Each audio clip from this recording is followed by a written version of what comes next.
Well, hello, I'm Kimber Shook, and I am so happy that you found this video. We're going to create this faux quilted winter cabin scene, and we're using styrofoam. That means no sewing. I like to sew. This is a really cool technique for those that doesn't necessarily want to sew.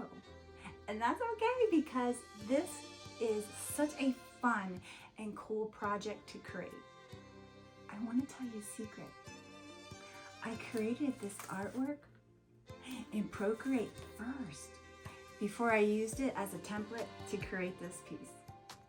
I designed it in my Skillshare class, but I've also provided a link to a template so you can follow along. Although I'm not giving you permission to sell the template itself, I am giving you permission to go ahead and use that template to create any other form of artwork that you desire to sell. How cool is that?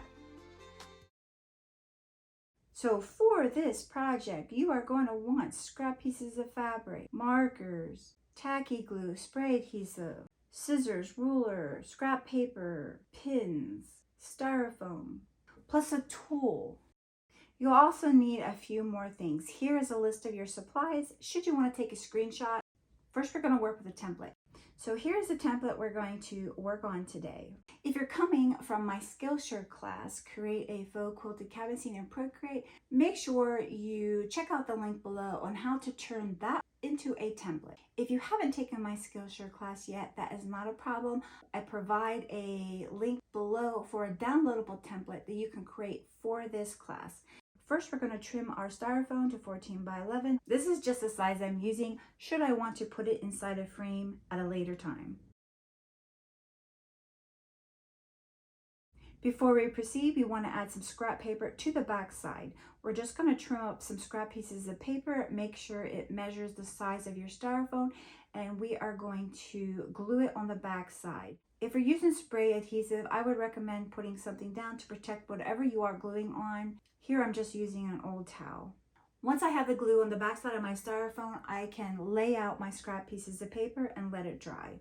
After we have our template printed off, here I'm trimming off both sides of my right side of my template. And now I'm just laying the right hand side over top of the additional paper that was left over from my left side like this, and I'm taping it in place, and then I'll tape the back side. Now we can use this template as pattern pieces. And all I'm going to do is trim out all of those large pieces for my artwork. And I'm going to lay it out on my styrofoam. Here, I'm just going to trace around each of my pieces that I've laid out on my styrofoam. You can pin these pieces in place to make it easier as you are tracing around it.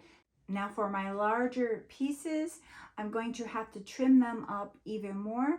And now I'm cutting out the door and my windows from my template and placing them on my styrofoam. And here I'm just pinning in place and tracing. Since it doesn't quite matter for even the smaller pieces, I am just drawing out my window frames along with my chimney, as well as the snow on top of my bushes and trees. Here is the inspiration created from my Skillshare class that we are using for this project. So the greatest tool that I have found for this method is a cuticle pusher from a manicure set. We're going to start with cutting out pieces of fabric. I'd recommend if you're working with larger pieces of fabric to cut them into smaller sections as you pin on your template pieces. This way you have less fabric to handle as you're cutting them out. Pin your pieces on place and do not cut exactly. This is very important. You want to give yourself at least 1/4 of an inch as you're trimming around those template pieces. And if you happen to have any pointed edges when you are finished with that piece, just snip off the very tips of those pointed edges. You do not need the excess fabric to tuck in your styrofoam.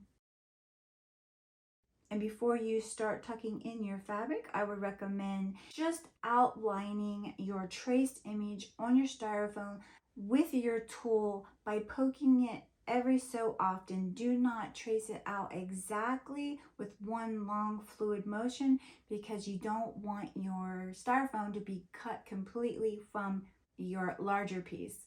Just by poking your tool almost in like a dashed line, this will help your fabric to be tucked in a lot easier.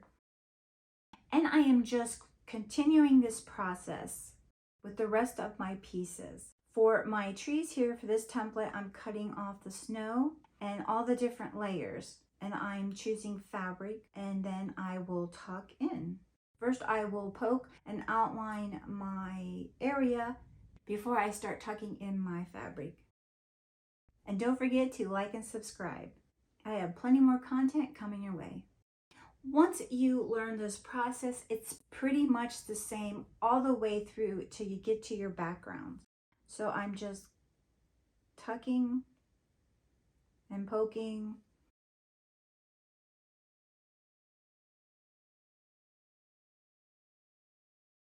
When you get to the larger areas like this roof, I cut out sections of the larger areas so this way I can add more designs to my piece. Now we're working on the cabin. I'm choosing to focus mainly on the bigger areas of my windows, and what I will do to get more of that detail that I drew in that was considered too small even for my template to trace out, I'm going to use a marker for those finishing touches. Because they are so small, it would make it very difficult to tuck in fabric in those areas. That's why I'm choosing to do some of the smaller finishing work with markers, and you'll see that later on. And I'm just finishing this up. I did the same thing with my roof. I cut it in parts so I can add different designs.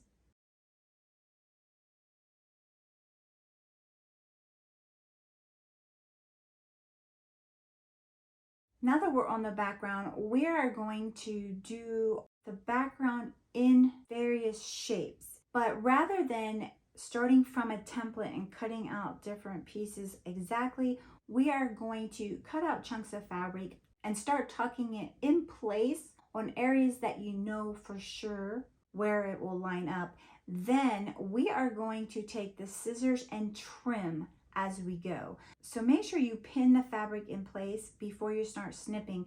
This way it stays in place. And then just trim as you go. Sometimes the fabric is too much to fit, so just cut off those little corners or the excess that would make it too bulky to fit inside that groove. I'm going to finish this up with the entire background by choosing different pieces, fitting them in, and then trimming as I go.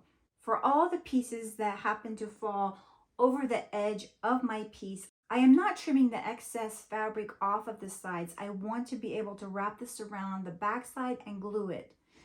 But in the meantime, I want to pin it to the side of my styrofoam so it stays in place as I continue this process.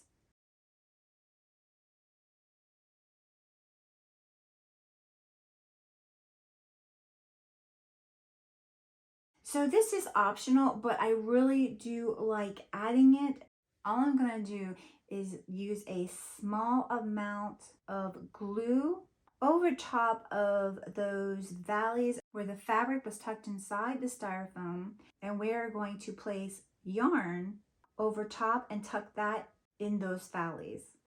This gives it a more finished and polished look. You won't be able to see the edges of your fabric sticking up. It also helps secure those tucked edges in place. I am just going to repeat this process. I'm trimming up my yarn as I go, except for the outside edges. For that, I want excess yarn so I can wrap it around to the backside and secure it with glue.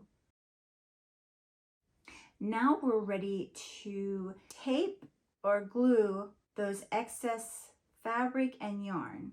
Once you have all that taped and glued on the back side, you can choose to glue additional paper over top the entire thing, so that way there's no chances of anything snagging or peeling those fabric and yarn edges away from the back side.